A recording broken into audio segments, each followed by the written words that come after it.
신약성경 유다서 1장 17절로 25절까지 말씀입니다.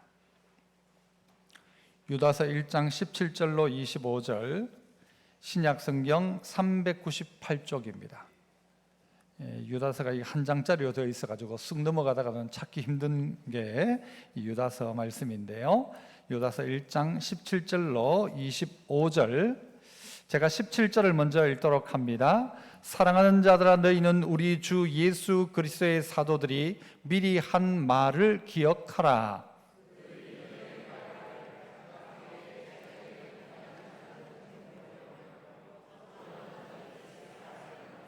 이 사람들은 분열을 일으키는 자며 육에 속한 자며 성령이 없는 자니라.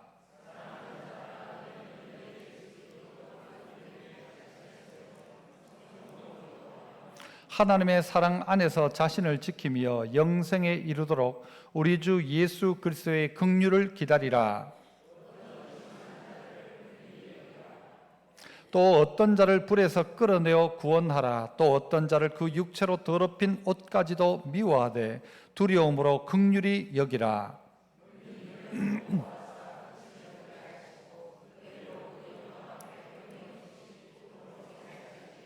같이요. 곧 우리 구주 홀로 하나이신 하나님께 우리 주 예수 그리스도로 말미암아 영광과 위엄과 권력과 권세가 영원전부터 이제와 영원토록 있을지어다. 아멘. 오늘 이 유다서는 한 장으로 되어 있습니다. 짧은 성경입니다. 유다 하면은 여러분은 누가 떠오르십니까? 가룟 유다가 떠오르죠. 이 성경을 가룟 유다가 썼나? 그렇지는 않습니다. 이 유다라는 이름이 요즘은 이제 없지만요, 이전에는 흔한 이름이 유다였습니다. 특별히 이 유다는 예수님의 동생이었던 유다입니다. 그리고 야곱의 형제라고도 자기 자신을 그렇게 표현하죠. 그러니까 곧 예수님의 동생이었던 유다가 썼던 것이 오늘 이 성경 내용입니다. 예수님이 계실 때 유다는 예수님을 믿지 않았습니다. 그러나 예수님이 십자가 달리시고 부활한 후에 이 유다는 예수님을 믿는 귀한 사도로서 쓰임받게 되었습니다. 이 유다는 오늘 우리에게 어떤 이야기를 하고 있는가? 이 편지를 왜 썼는가? 마지막, 오늘 이 본문 속에 18절에도 마지막 때라고 나옵니다만은 마지막 때를 살아가는 성도들에게, 유다의 생각 속에 이 마지막이라는 생각 속에서 이들에게 어떤 말씀을 전해줄까를 고민했던 것 같습니다. 어떤 고민이 그에게 있었는가? 그가 이 유다서를 썼던 이유를 1장 3절과 4절은 이렇게 밝히고 있습니다. 사랑하는 자들아, 우리가 일반으로 받은 구원에 관하여 내가 너희에게 편지하려던 생각이 간절하던 차에, 편지를 한번 쓰는 것도 쉬운 일이 아니니까요, 이 편지를, 구원에 대한 이야기를 쓰려고 하던 차에 성도에게 단번해 주신 믿음의 도를 위하여 어떻게 하라? 힘써 싸우라는 편지를 너희에게 권하여야 할 필요를 느꼈다. 이 성도들을 보니까 이 구원에 대한 이야기를 쓰려고 준비를 하고 있었는데, 그러던 차에 어떤 내용의 편지를 쓸 마음이 급하게 생겼는가 하면 믿음의 도를 위하여 힘써 싸우라는 편지, 이 편지로 너희를 권하여야 할 필요를 느꼈다라는 것입니다. 이거 그냥 두면 안 되겠구나. 이 편지를 써서 우리 온 성도들이 믿음의 싸움을 싸울 수 있도록, 잘 싸우도록, 싸워서 이기도록 편지를 써야 되겠다라는 생각이 간절해졌다는 것입니다. 그런 필요를 느꼈다는 것입니다. 왜 그랬느냐? 왜 싸워야 되는 내용을 편지로 썼어야 되는가? 4절 보니까요, 뭐라고 합니까? 이는 가만히 들어온 몇 사람이 있습니다. 가만히 들어온 사람들, 이들이 뭔가 하면요, 은연중에 성도들의 마음을 혹하게 만들고 미혹하는 사단의 역사가 있기 시작하더라는 것입니다. 그 계속 어떻게 이야기해요? 4절, 그들은 이 가만히 들어온 이 이단들을 향한 이야기죠. 옛적부터 이 판결을 받기로 미리 기록된 자니, 사탄에 대한 이야기입니다. 마귀의 권세에 대해서 미리 판결을 받기로 미리 기록된 자니 경건하지 아니하여 우리 하나님의 은혜를 어떻게 한대요? 도리어 뭘로 바꿔요? 방탕한 것으로 바꾼다. 뭘 가지고요? 은혜를 방탕으로 바꾸는 자들이 있더라. 또 하나 더 이야기합니다. 홀로 하나이신 주제 곧 우리 주 예수 그리스도를 부인하더라. 이 가만히 들어온 자의 특징이 두 가지인데, 하나는 은혜를 방탕으로 바꾸고 또 하나는 예수 그리스도 구주를 부인하는 자들아라는 것입니다. 이 내용이 어떤 내용입니까? 은혜를 도리어 방탕으로 바꾼다. 우리에게 주어진 은혜가 방탕이 된다는 것이죠. 분명히 그게 은혜로 주어진 것인데 하나님이 은혜로 물질을 주셨는데 그 물질을 방탕에 쓰기 시작하는 거죠. 내게 있어서 큰 힘을 주셨는데 이 힘을 가지고 방탕하기 시작하더라는 것이죠. 그 은혜를 방탕으로 바꾸는 자들이 있더라. 그리고 구주 예수 그리스도를 부인하더라는 것입니다. 이 은혜를 방탕으로 바꾼다는 이 말은요, 바꾸면 이런 이야기이기도 합니다. 우리에게 예수 믿는 순간 우리의 모든 죄는 용서받는다, 그렇게 이야기하죠. 이 말이 틀린 말이 아니고 맞습니다. 우리 과거, 현재, 미래의 죄까지도 다 용서하신다. 그래서 그 용서가 얼마나 큰지 우리의 모든 죄를 용서하신다. 그런데 하나님의 용서, 예수 그리스도의 보혈로 말미암는 용서를 이야기하니까 어떤 이단들이 생기는가 하면요, 이미 용서해 주셨으니까, 용서해 주실 거니까 어떻게 해도 괜찮다? 죄 지어도 괜찮다라는 생각들을 하는 사람들이 있더라는 거죠. 우리에게 용서가 은혜로 주어진 것인데 은혜가 있기 때문에 죄 지어도 괜찮고 멋대로 해도 괜찮다라고 생각하는 사람이 있더라는 것이죠. 여러분, 이것이 바로 이단들의 특징이었습니다. 그래서 은혜를 방탕으로 바꾸었다. 그리고 또 하나는 뭐예요? 예수님의 그 십자가와 부활을 부인하는 자들이었습니다. 예수를 부인한다. 이 말은요, 우리가 열심히 하면 구원받을 수 있다라는 율법주의로 나가는 사람들에 대한 이야기이기도 합니다. 우리가 무슨 예수님이 필요한 게 아니고 우리가 법을 잘 지키면, 말씀 잘 지키면 구원받는다, 착하게 살면 구원받는다 라고 이야기하는 이들이 있다는 거예요. 이게 다 이단 사상입니다. 은혜를 뭘요? 방탕으로 바꾸고 예수님이 필요 없다는 것이죠. 우리가 노력하면 되지 무슨 예수가 필요한, 예수 필요 없다라고 하는 이런 이단들이 교회 안에 은근히 들어오게 되었다는 것이죠. 그래서 유다는 마지막 때를 당하는 성도에게 이런 내용의 편지를 쓰게 되죠. 그 첫 번째는 어떤 내용을 이야기하는가? 따라서 한번 해봅시다. 기억하라, 기억하라라고, 기억하라, 기억하라, 기억하라. 17절을 보면 어떤 것을 기억하라고 합니까? 사랑하는 자들아, 너희는 우리 주 예수 그리스도의 사도들이 어떻게 한 말? 미리 한 말을 기억하라. 이 말을 이미 했었다는 거죠. 처음 하는 말이 아니고 이미 했던 그 말을 기억하라. 무슨 말을 한 것입니까? 18절이 그 말을 이야기하죠. 그들이 너희에게 말하기를, 뭐라고 말했어요? 마지막 때에 자기의 경건하지 않는 정욕대로 행하며, 마지막 때가 되니까 자기의 경건하지 않는 정욕대로 행하며, 또 하나는요, 조롱하는 자들이 있을 것이다 라고 했던 말을 기억해라 라는 것입니다. 어떻게 해요? 경건하지 않은 정욕대로 행한다. 바꾸면요, 자기 멋대로 행한다 라는 것입니다. 한때 개그 프로에서 이런 말이 유행한 적이 있죠. 본능에 충실해, 이런 말이 있었어요. 본능에 충실해라. 네 원하는 대로 해라. 네 본능이 끌리는 대로 가면 된다는 거죠.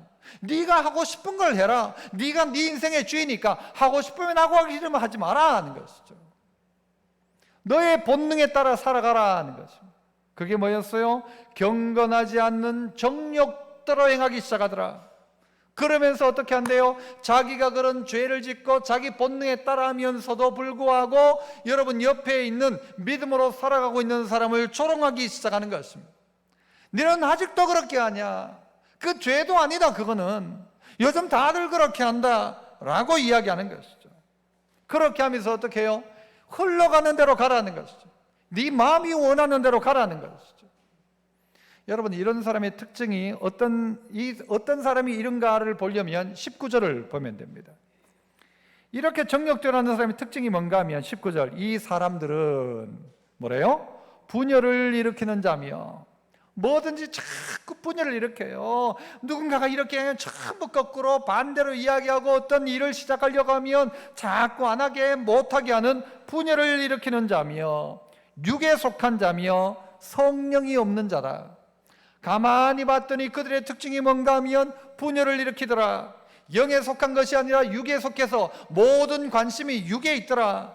그리고 성령이 없는 자들아, 이런 사람들이 뭐 하기 시작하는가? 자기 정욕대로, 경건하지 않는 정욕대로 행하기 시작하더라 하는 것입니다. 그러다가 누구를 조롱해요? 예수 믿는 경건하게 살고자 하는 자들을 자꾸 조롱하기 시작한다는 것입니다. TV에도 보니까 요즘 보면요, 이 커밍아웃이라고 하죠. 자기 스스로가 동성애자임을, 그리고 자기 스스로가 자기의 성의 정체성을 바꾸어 가지고 있는 사람임을 드러내는 사람들이 TV에도 이제는 나오기 시작합니다. 예전에는 나오지 않았죠. 그러나 요즘은 막 나오기 시작합니다. 최근에도 보니까요, 좀 뚱뚱한 여자의 모습을 한 사람이 있는데 목소리를 듣고 보니까 저 사람 분명히 남자 같은데, 그런데 여자 흉내를 내면서 그렇게 그 자리에 TV에 나오더라고요. 나오면 저는 죄송하지만요, 딴 데 돌려라, 딴 데 돌려라, 안 보려고 합니다. 이전에는 드러내지 않았어요. 그러나 지금은 막 드러내기 시작하는 거예요.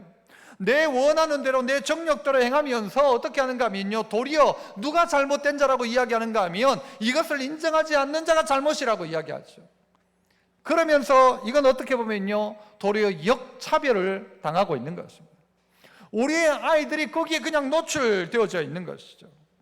그래서 우리 보고 뭐라고 하는가 하면요, 고리타분하다, 구식이다 라고 이야기하는 것입니다. 요즘 말들 중에 유교걸이라는 말이 있습니다. 아십니까? 유교걸.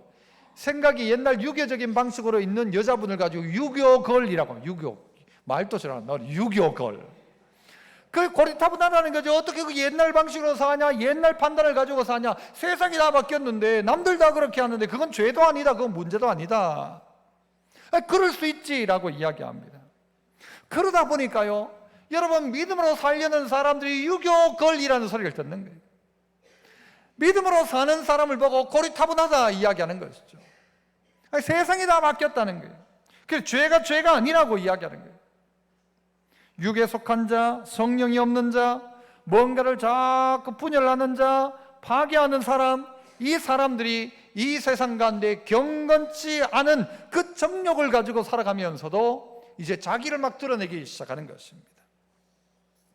최근에 어제죠, 바로 신문에, 조선일보 신문에 보니까요, 이런 기사가 떴습니다.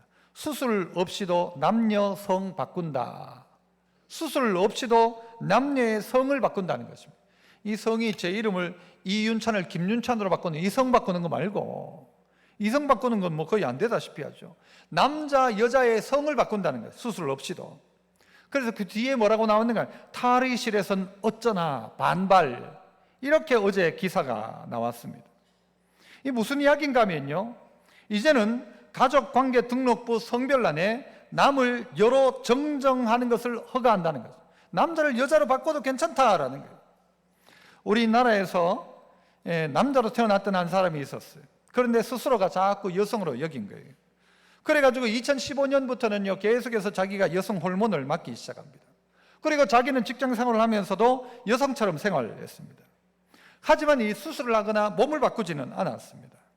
그래서 이제 이 사람이 나는 여자다, 그러니까 내 성을 바꿔달라는 것이죠. 그래서 이제 법원에다가 내 성별을 바꿔달라고 이야기했어요. 정정해달라. 그러자 1심은 허락을 하지 않았습니다. 남자의 신체를 지녔음에도 여자로 인정할 경우 사회적 혼란과 혐오감, 불편감, 당혹감을 등을 초래할 우려가 있다 해서 거부했었어요. 그런데 최근 원래 2월 달 가운데 서울 서부지방법원에서 이 육체가 어떠한가는 성 정체성 판단을 위한 평가의 필수 불가결한 요소는 아니라고 봐야 한다라고 하면서 이걸 받아들인 거예요. 그래가지고 어떻게 해요? 자기가 생각할 때 나는 여자다 생각하면 여자라고 하면 되는 거예요. 그러면 목욕탕은 어디 가면 돼요? 여탕 가면 되는 거예요. 여탕 가면. 내가 여자라고 생각하는데 여탕 가는 나를 막으면 그건 소송을 하는 거죠. 나를 막았다는, 내 자유를 침해했다, 내 권리를 침해했다라고 하는 것이죠. 여러분, 우리나라가 이것을 일단은 허락을 했습니다. 여러분, 이 말이 어떤 그 안에 들어갈 말이 뭔지 맞춰보세요. 자기주도 땡땡법. 주로 어떤 법이 있습니까? 자기주도 학습법이죠. 자기주도 학습법. 자기가 공부할 분량을 정하고 나 오늘 여기까지 해야 되겠다. 그래가지고는 다 그냥 따라가는 게 내가 주도해서 학습한다. 그게 바로 자기주도 학습법입니다. 그런데 이 말 얼마나 좋아요. 자기가 주도해서 학습한다. 정말 좋은 말이잖아요. 그런데 이걸 바꿔가지고 자기주도 결정법이란 것을 만들었습니다. 이 결정법을 실제 만든 것은 독일이 만들었어요. 자기주도 결정법. 뭘 결정할까요? 얼마나 좋은 말이에요. 자기주도 결정법. 내가 결정한다. 내가 결정. 자기주도 결정법. 이건 뭔가 하면요, 독일에서 법적으로 자신의 성별을 바꾸고 싶은 경우 호적 사무소에 관련 서류만 내면 된답니다. 호르몬 치료, 무슨 수술 전혀 필요치 않고 남성, 거기는 성이 몇 가지가, 남성, 여성, 다양, 그리고 자기가 성을 기재 안 하고 싶으면 기재 안함, 이 네 가지 중에서 고르면 된답니다. 여러분이 그냥 고르는 거예요. 나 오늘 기분이다. 오늘 여성. 오늘 기분이 조금 하니까 오늘 여성 해놓는 거예요. 그리고 난 다음에 표시하면 자기 성인 거예요. 그리고 난 다음에 어떻게 해도 되는가 하면요, 1년 뒤에 재변경도 가능하답니다. 1년 살아보고 나니까 아이고 다시 남자 해야 되겠다. 남자가 가능하다는 것입니다. 여러분, 이게 말이 된다고 생각하십니까? 이게 독일뿐만이 아니고 덴마크, 아일랜드, 노르웨이, 포르투갈, 스위스에도 2월 달에 그렇게 했다는 거예요. 20여 개 국가가 이 제도를 선택하고 있답니다. 이러면서 뭐라고 하는가 하면 행복추구권이랍니다. 행복추구권, 다양성에 대한 사회적 지지 기반이 커져가고 있다. 그래서 이게 잘못되었다고 이야기하는 사람들이 잘못되었다 이야기하는 것이죠. 그러면서 뭐가 틀렸다? 성경이 틀렸다라고 이야기하는 거죠. 하나님이 틀렸다라고까지 이야기하게 되는 것이죠. 그래서 기독교는 어떻게 해요? 아주 편협한 종교가 되는 것입니다. 그래서 어떻게 해요? 도리어 기독교가 믿음으로 살려는 대부분의 사람들이 역차별을 당하고 조롱을 당하는 시대가 올 것이다. 이것을 기억해라. 조롱당할 때가 온다라는 것이죠. 경건치 않은 자가 도리어 어떻게 해요? 자기 정력대로 행하면서도 그게 자랑거리인 것처럼 이야기하는 세상이 오게 된다는 것입니다. 우리나라에 어떤 일도 있었는가 하면요, 실제 우리나라에 있었던 일이죠. 한 남자가 자기는 이제 여자라는 거예요. 그래가지고는요, 이 남자가 자기 성별을 바꾸고는 이 자전거 대회에 참여한 거예요. 몇 등 했을까요? 1등 했어요. 1등. 여러분, 그 자전거 대회에 참석한 다른 여자분들은 어떻게 되는 거예요? 한 사람의 자기 행복권 때문에 이 사람들은 어떻게 되는 거예요? 여러분, 참 죄송한 표현이면 여자 목욕탕에 이런 남자 한 명이 들어왔어요. 누가 도망갑니까? 안에 있던 사람이 다 도망가는 거죠. 그 한 사람의 행복 추구를 위해서 다른 사람이 다 피해를 보는 거예요. 그런데 이게 행복 추구라 합니다. 자기 주도적인 거예요. 자기 주도적인 뭐예요? 결정권이래요. 이런 시대가 되어져 간다는 것입니다. 마지막 때라는 것이요, 어느 날 갑자기 막 뭔가 떨어지고 막 엄청난 자연재해가 일어나는 것이 아니라 어떻게 살아가는 것이에요? 경건하지 않은 정력대로 살아가면서도 불구하고 죄를 죄가 아니라고 생각하는 것이죠. 그러니까 어떻게 해요? 사람들을 자꾸 갈라놓기 시작하는 거예요. 말씀대로 살아가는 것을 자꾸 뜯어놓기 시작하는 거예요. 그리고 육에 속한 자답게 살아가는 것이죠. 그리고 뭐예요? 성령이 없이 살아간다는 말은 주인 없이 살아간다는 말이에요. 육에 속했다는 말은 그의 소속이 하늘의 소속이 아니란 말이죠. 분열한다, 여러분 깨뜨린다, 갈라놓는다. 이것은 그 사람들의 역할이 그러한 것입니다. 누구의 역할입니까? 사단은 이렇게 하는 것입니다. 사단이 득세하기 시작하면 믿음으로 사는 사람들이 조롱당하기 시작하는 것입니다. 마지막 때는 시간적 의미만을 이야기하는 것이 아닙니다. 그때도 마지막 때였고 지금 또 마지막 때이기 때문입니다. 여러분 주변의 삶 가운데서 여러분의 삶이 더 자꾸 정욕대로, 내 감정대로, 내 원하는 대로, 내 본능대로 살기를 원한다면 우리는 마지막 때라는 사실을 기억해라 라는 것이 바로 오늘 유다가 가르치는 바인 것입니다. 이런 세상이 되었다 그러면 마지막 때다라는 거예요. 이런 마지막 때에 이런 일이 일어나면 그때가 아하 내가 정신 차려야 될 때구나 라는 사실을 깨달아라 라고 유다가 가르치고 있는 것입니다. 그러므로 거짓 선지자들이, 거짓 지도자들이 와가지고 거짓 선생들이 와서요, 자꾸 교회 안에 가르치기를 죄 지어도 괜찮다, 이건 죄도 아니다, 남들 다 하니까 죄가 아니다 라고 하는 거예요. 성경이 이렇게 이야기해도 우리 다 하면 죄 아닌다는 거예요. 여러분, 돈 100억을 횡령하는 것과 돈 10,000원을 횡령하는 것, 어느 죄가 더 큽니까? 어느 죄가 큽니까? 똑같죠, 이건. 그런데도 우리는 어떻게 이야기해요? 아이고, 그 사람은 착해가지고 10,000원밖에 횡령 안 했다. 착해서 그런 겁니까? 그럴 능력이, 100억 횡령할 능력이 안 되니까 그렇게 했는지도 모르죠. 우리는요, 이거 죄가 아니라고 아이고, 애가 착해 놓으니까 10,000원짜리, 1,000원짜리 있는데 1,000원짜리를 가지고 왔네. 착해서 그런 겁니까? 10,000원짜리 쓸 방법이 없으니까 1,000원짜리 가져간 것인데, 우리 안에는 다 이런데도 불구하고 우리끼리 어떻게 해요? 그 죄가 아니다라고 하는 거예요. 문제없다 이야기하는 거예요. 경건하지 않은 자가 행하는, 정욕대로 행하는 그 일이 도리어 자랑거리가 되고, 말씀대로 살려는 사람들이 도리어 조롱거리가 되어져 있는, 여러분 이런 때를 살아가고 있기에 어떻게 하라고요? 깨달아라, 깨달아라. 기준이 없으면 자기 스스로도 농락되는 것입니다. 분위기에 따라 가게 되어지는 것입니다. 기억해라. 그런 때가 이미 왔다. 이미 왔다. 우리는 정말 심각한 그런 시대를 살아가고 있다는 거죠. 기억해라. 두 번째는요, 마지막 때를 살아가는 그리스도인들이 해야 될 일이 뭐냐? 따라합시다. 세우라. 20절이 그렇게 이야기합니다. 20절이 뭐라고 이야기합니까? 같이 읽어볼까요? 시작. 사랑하는 자들아, 너희는 너희의 지극히 거룩한 믿음 위에 어떻게 해요? 자신을 세워라. 그리고 성령으로 기도해라. 세워라, 세워라, 세워라. 이 세운다는 말은요, 건축해라 라는 것입니다. 지극히 거룩한 믿음 위에 자기를 세워라. 남들이 조롱한다 할지라도 그 믿음 위에 세워라. 그 믿음 위에다가 집을 짓는 것입니다. 베드로를 향하여서도 네 반석 위에, 네 바로 그 믿음 위에, 너의 그 신앙의 고백 위에 집을 지을 것이다 이야기하셨고, 그게 무엇입니까? 내 교회를 지을 것이다 이야기했어요. 교회는 그래서 어디예요? 진리의 터 위에, 믿음 위에 세워진 것입니다. 우리 또한 어떻게 해야 되는가? 내 스스로가 하나님의 성전이라고 한다면 스스로가 그 믿음의 거룩한 믿음 위에다가 우리 자신을 세워가기 시작해야 한다는 것입니다. 세워야 한다. 그런데 우리는 우리 자신을 세우는 일에 등한히 할 때가 있습니다. 얼마 전에 초등부 기도 모임이 있었어요. 거기 가서 설교를 하면서 제가 이렇게 아이들에게 물어봤습니다.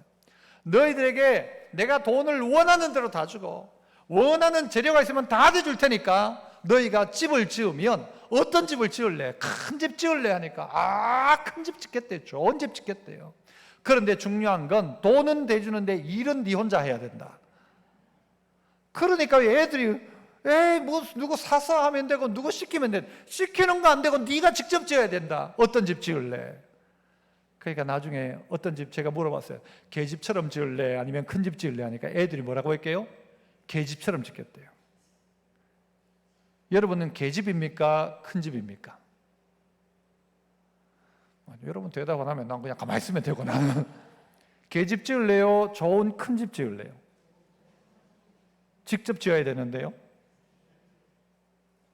목사님, 개집도 말고 텐트, 원터치 텐트, 탁 누르면 쫙 펴지는 텐트, 그거 좋습니다. 요즘 텐트 치시겠습니까? 문제는 무엇입니까? 바람이 불 텐데요, 창수가 날 텐데요. 어떤 거지가 자기 거지 아들 보고 이야기했다지요. 막 홍수가 쳐서 막 집들이 떠내려가니까 거지 아버지가 자기 아들 보고 니는 아버지 좋은 아버지 만나, 잘 만난 줄 알아라. 왜요?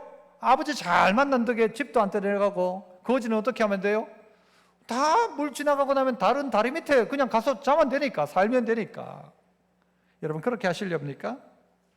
하나님이 우리에게 오늘 기억해라 이 말은, 마지막 때가 되었다 이 말은 너 세워야 한다, 집 지어야 한다는 거죠. 마지막 때 바람이 불면, 창수가 나면 어떻게 할래? 믿음의 터 위에 제대로 된 집 짓지 않으면 다 떠내려가는 것이죠. 봄, 여름, 가을, 겨울이 옵니다. 겨울을 준비하지 않은 사람에게 겨울은 혹독한 계절입니다. 준비해야 합니다. 너 준비해라. 겨울 준비해라. 예를 들어 우리나라에 전기가 안 들어오고 뭐 기름이 없다 하면 여러분 어떤 겨울을 지낼 수 있겠습니까? 어떻게 겨울 지내겠습니까? 나무를 해놓고 뭐 준비해야 될 게 한두 개가 아닐 것입니다. 똑같다는 거죠. 마지막 때가 되어지기 전에 네가 네 집을 짓는다면 어떻게 지을래? 라는 것입니다. 바람이 분다면 어떻게 할래?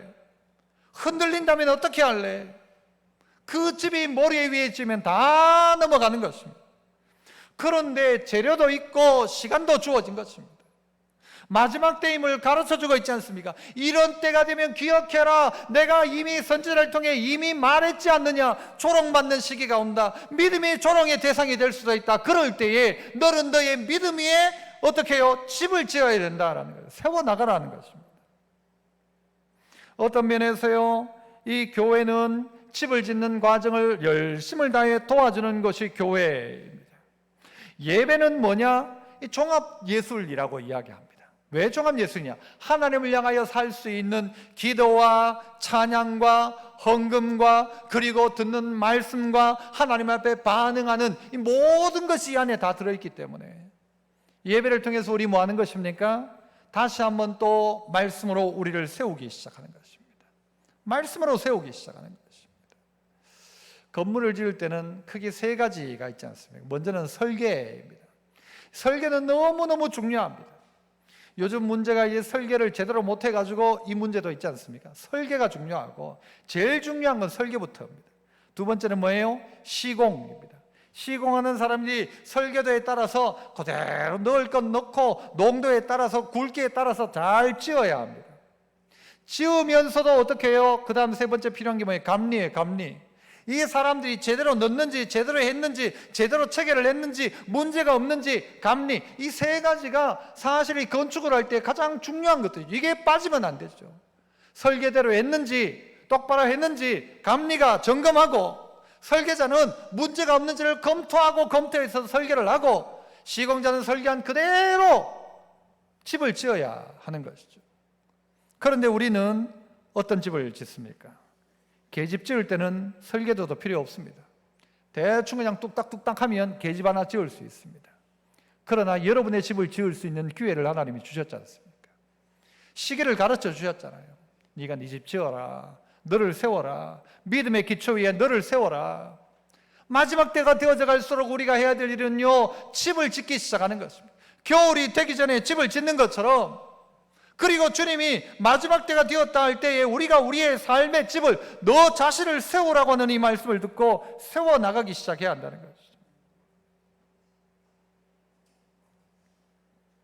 우리는 이 성경도 우리에게 늘 말씀하고 있는데도 불구하고 우리는 지나칠 때가 많습니다. 하나님이 우리에게 늘 가르쳐 주시거든요. 그런데 들으려 하지 않는 거예요. 성경을 읽으려고는 하는데 들으려고는 하지 않습니다. 설교를 들으려고는 하는데 행하려고는 하지 않습니다. 어떤 분이 이렇게 썼더라고요. 당신의 성경책을 덮어놓고 하나님이 침묵하신다고 말하지 마십시오. 성경책을 덮어놓고는 하나님이 아무 말씀도 하지 않더라 라고 말하지 말라는 것입니다. 하나님은 지금도 말씀하십니다.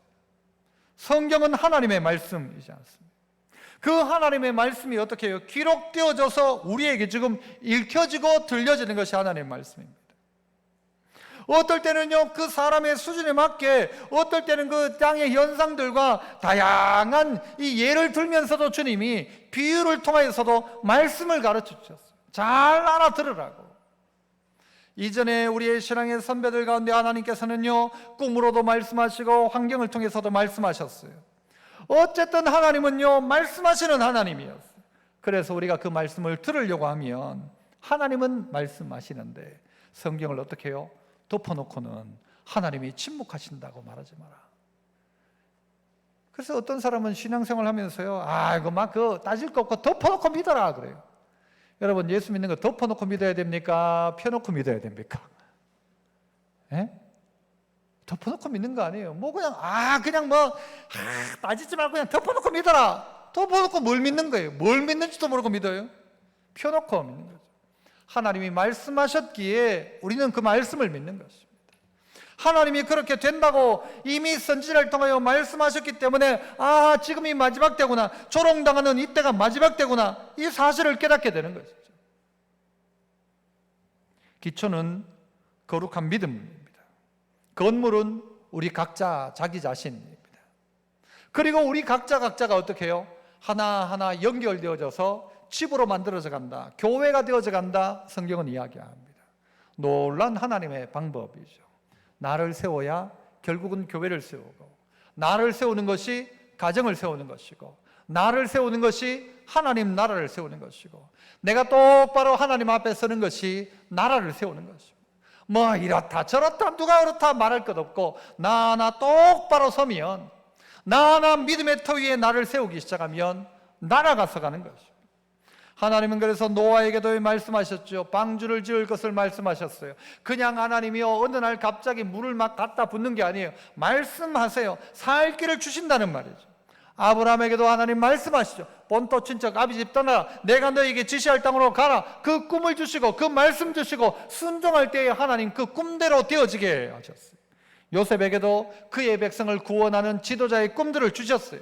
그러니까 나를 보낸 분은 형들이 아니고 하나님이 나를 여기 보냈다라고 말하면서 애굽 땅 가운데서도 하나님의 뜻을 찾기 시작하죠.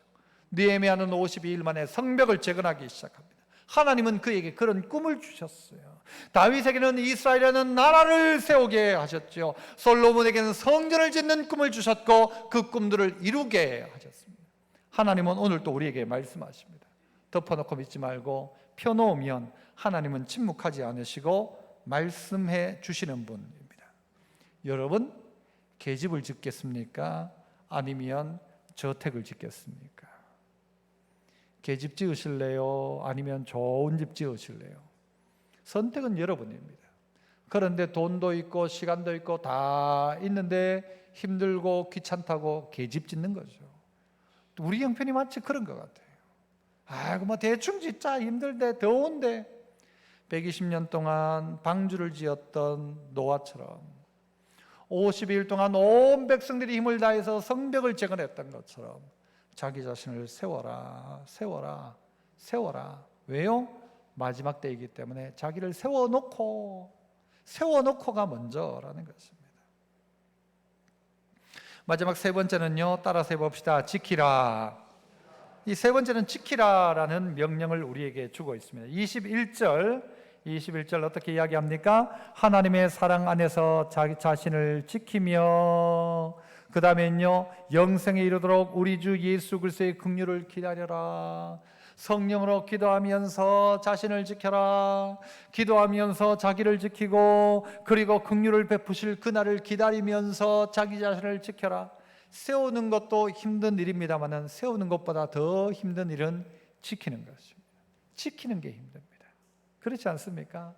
짓는 건 지을 수 있어요. 힘다해 지을 수 있는데 그 다음엔요, 지켜내는 게 쉽지 않습니다.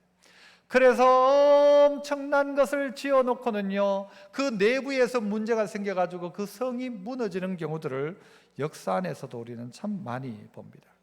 이 지킨다는 말은 어떤 의미인가 하면요, 이 교리적으로는요, 이단들 가운데서 자기를 지키란 말이고, 윤리적으로는 죄 가운데 자기를 지키란 말이죠. 그냥 가만히 있다가는 그냥 휩쓸려가는 것입니다. 분위기 따라가면요, 그대로 죄 짓는 것입니다. 그러므로 지켜라, 안 된다라고 말하는 것이죠.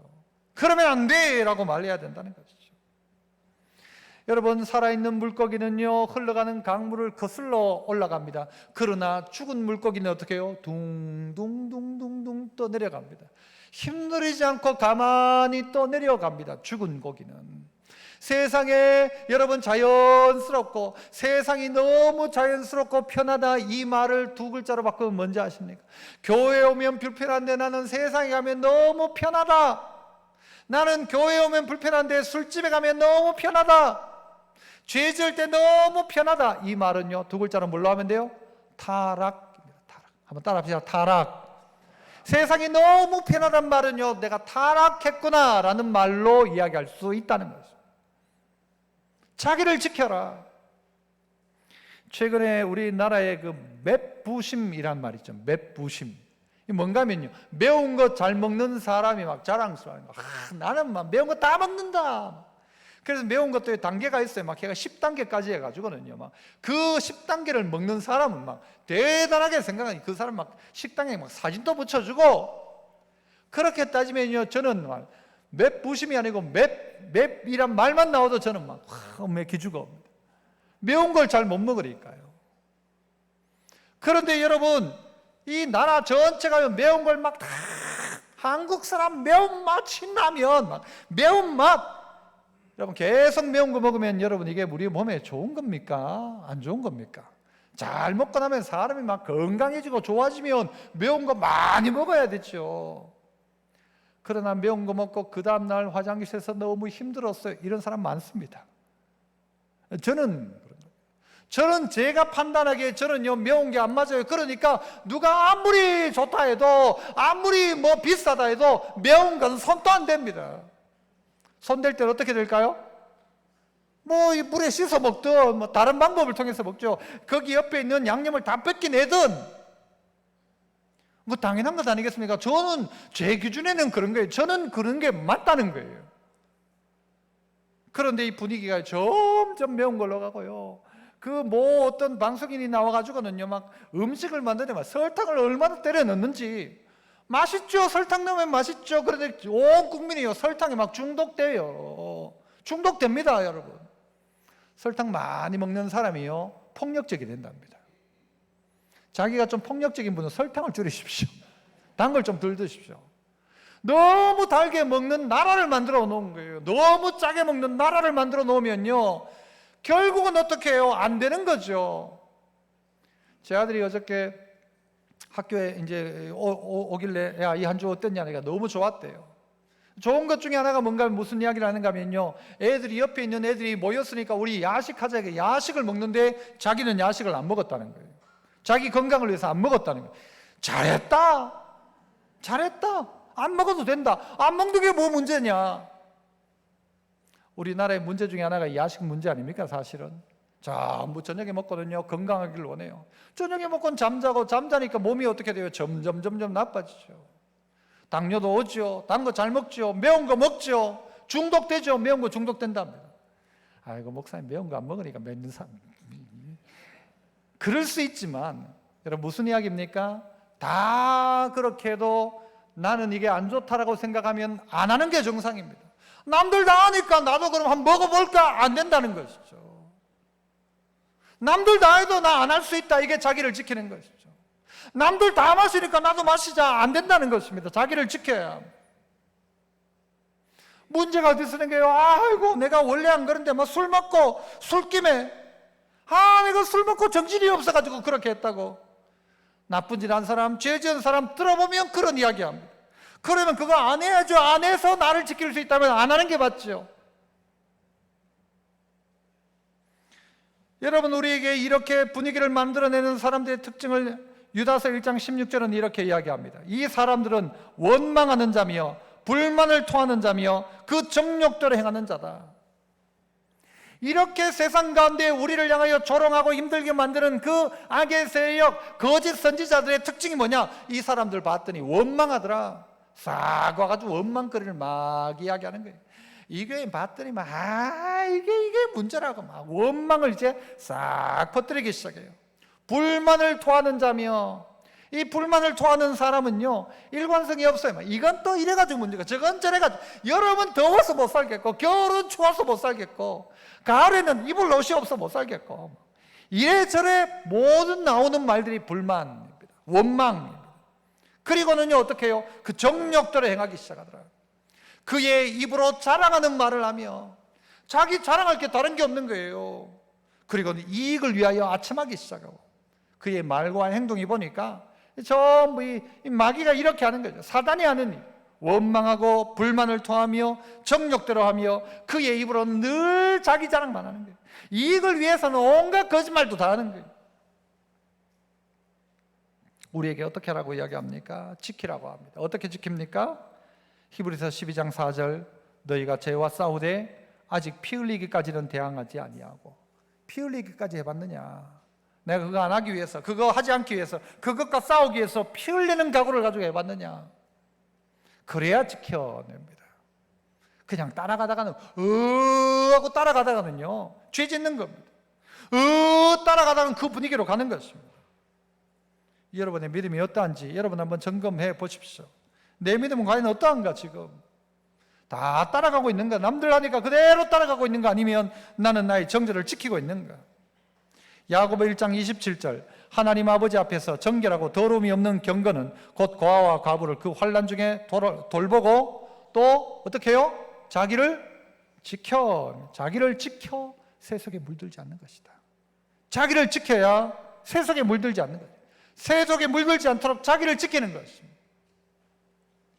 계시록 16장 15절, 보라 내가 도둑같이 오리니 누구든지 깨어. 도둑같이 온다는 말입니다. 마지막 때가 되어서 도둑같이 온다는, 생각지 못할 때 온다는 거예요. 도둑은 생각 못할 때 옵니다. 도둑같이 오리니 누구든지, 첫 번째 깨어, 두 번째는요 자기 옷을 지켜 벌거벗고 다니지 아니하는 사람. 깨어서 자기 옷을 지키고 벌거벗고 다니지 아니하며 자기의 부끄러움을 보이지 아니하는 자는 복이 있다. 자기를 지키는 것입니다. 자기 옷을 지키는 것입니다. 벌거벗고 다니지 아니하는 것입니다. 최근 뉴스를 보니까 뭐 어디 광고한다면서요. 이 여자애들이 이게 오토바이에 타가지고는 이 비키니를 입고 막, 그러니까 다 벗고 다니는 거예요. 그러고 막 다니는 거죠. 막 이렇게 다니니까 이걸 벌을 줘야 된다, 말아야 된다, 뭐 온 이야기가 막 있습니다. 그러니까 서울에서 하니까 뭐 부산에서도 또 하고 광고가 되니까 부끄러움을 모르는 거예요. 그런데 어떻게 누구든지 깨어 자기 옷을 지켜 벌거벗고 다니지 아니하며 자기의 부끄러움을 보이지 아니하는 자는 복이 있다. 누구입니까? 예수 그리스도의 신부라면, 지혜로운 처녀, 지혜로운 신부라면 자기를 지켜야죠. 신랑이 온다고 말했으면 신랑의 말을 믿고 지키는 것이죠. 신랑을 사랑한다면 지키는 것이죠. 정절을, 신앙을 지키는 것이죠. 말씀을 지키는 것이죠. 안식일을 지키는 것이죠. 자기를 지키는 것입니다. 자기를 지키는 것입니다. 그러나 따지고 보면 자기를 지키는 게 제일 힘듭니다. 남을 지킬 수 있어요. 아들 보고는 이야기 잘할 수 있어요. 딸 보고는 이야기 잘할 수 있어요. 남 보고는 신앙상담 다 해줄 수 있어요. 그런데 자기를 못 지키는 거예요. 자기를 지키는 게 제일 어려워요. 칼 들고 총 들고 와가지고 너 예수 믿을래 안 믿을래 하면 여러분 뭐라고 하실래요? 믿겠다 하실래요? 안 믿겠다고 하실래요? 대답 안 해도 됩니다. 총 들고 와가지고 너 예수 믿으면 죽이고 안 믿으면 살려줄게 하면 여러분 예수 믿겠다고 할래요? 안 믿겠다고 할래요? 그래도 믿겠다고 할 거라고 답은 할걸요? 그럴 수 있을 거예요. 남들 보는 눈도 있고 하니까 나 믿을래 하고 죽을 수도 있을지 몰라요. 그런데 총 안 들고 우리에게 찾아오는 사단의 유혹 앞에는 맥업 신문을 줄 때가 많습니다. 칼도 안 들고 총도 안 들었는데 자기 스스로가 무장해제하고 자기 스스로가 죄짓고 자기를 못 지키더라는 거예요.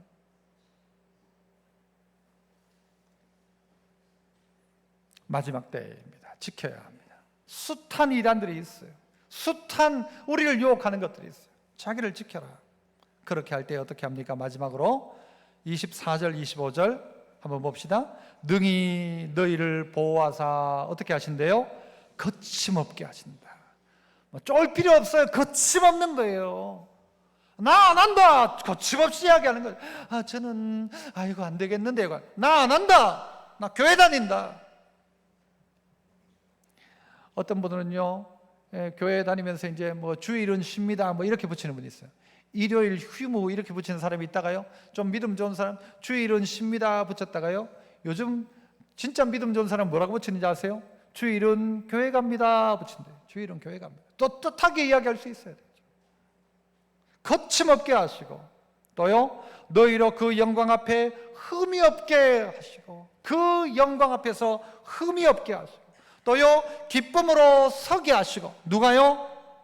누구입니까? 우리 구주 홀로 하나이신 하나님께 이렇게 하시는 분이 누가? 하나님이 거침없게 하시고 흠이 없게 하시고 기쁨으로 서게 하시는 그 하나님께 우리 주 예수 그리스도로 말미암아 영광과 위엄과 권력과 권세가 영원전부터 이제와 영원토록 있을지어다. 아멘이라고 오늘 유다는 이 편지를 마무리합니다. 성도 여러분, 마지막을 살고 있는 것이 사실입니다. 그래서 이전부터 이야기했어요. 이런 일들 보면 마지막이다. 조롱당하는 거 보면 마지막이다. 사람들이 그렇게 자기 멋대로 살고 자기 육신을 따라 살고 정욕을 따라 살아가면 마지막이다. 그러므로 그때가 되면 기억해라, 기억해라. 그래서 어떻게 해라? 너 자신을 세워라. 너를 세워라. 네 집을 네가 지어라 지금. 그리고 어떻게 해요? 잘 지켜내라. 그러면 하나님이 어떻게 해요? 그 사람을 거침없게 하시고 하나님의 영광 앞에 흠이 없게 하시고 기쁨으로 그 앞에 서게 하실 것을 약속합니다. 이 은혜가 모두에게 있기를 축복합니다. 은혜로우신 아버지 하나님 감사합니다. 세상이 바뀌어져 가지만 마지막 때를 사는 그리스도인들의 정체성을 가지고 잘 기억하고 그리고 자기 자신을 믿음 안에 세우고 믿음을 잘 지켜가는 거룩한 신부, 깨끗한 신부 되게 하여 주옵소서. 예수님 이름으로 기도합나이다. 아멘.